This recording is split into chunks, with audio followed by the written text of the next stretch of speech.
been concerned about some of the text messages and emails that have come out in the documents for this case, especially some of those by your chief technical pilot. I believe his name is Mark Faulkner. So let me ask you about those. As I understand it, Boeing has nearly 5,000 737 MAX orders pending. Is that correct? Congresswoman, I believe we have 4,400 aircraft in backlog. And many of those are to airlines that operate outside the United States. The majority of the backlog is outside of the United States, yes.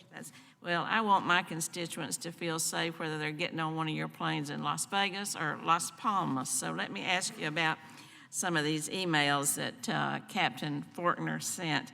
We know that he sent these at the same time that he was discussing some of the concerns about the MCAS system. He talks about flying around the world, and this is a quote, Jedi mind tricking foreign customers into purchasing your aircraft. I'm not quite sure what Jedi mind tricking is, but he uses it frequently. One of the emails, he says, it's 6:30 a.m. here, just getting ready to hit breakfast, then try and Jedi mind trick these people into buying some airplanes, exclamation point. No, and here's another one. No, I've been working to certify the new 737-8 MAX with all the regulators all over the world, led by the AEG. It was a huge deal, but I got what I wanted, at least so far. You know me, I usually get what I want. Then a little later he says, things are calming down a bit for my airplane cert, at least for now. I'm doing a bunch of traveling through the next few months, simulator validations, Jedi mind tricking regulators into accepting the training that I got accepted by FAA. So I would ask you what Jedi mind tricking is, and if given these comments, would it be fair to state that your company misled foreign regulators to get your aircraft certified?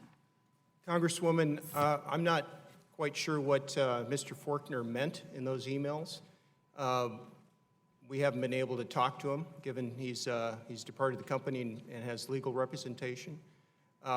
But any thought that we would try to trick customers or deceive customers is just not consistent with our values, and that would not be tolerated. So I'm not sure what he meant, but that's not our approach.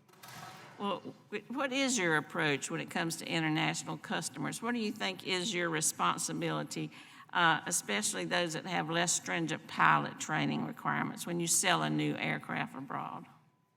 Congresswoman, we work with regulatory authorities around the world, so that typically those decisions are made by the authority in that jurisdiction, and we, with the FAA and other regulators, support that. We also work with the airlines in those other countries, and together we work on training standards. Ultimately, those are decisions that are made by the regulatory authority in that jurisdiction. Well, since that captain is no longer with you, have you kind of changed or modified in any way your engagement with foreign regulators, or are you still just using the Jedi mind tricking approach? Congresswoman, I appreciate your question. I can tell you again, I'm not quite sure what Mr. Faulkner meant, but that does not represent the people of Boeing. It does not represent the people who work with our international regulators. And you're not trying to Jedi mind trick us here today on this committee? Congresswoman, I'm telling you the truth. Thank you. I yield back my time to the chairman.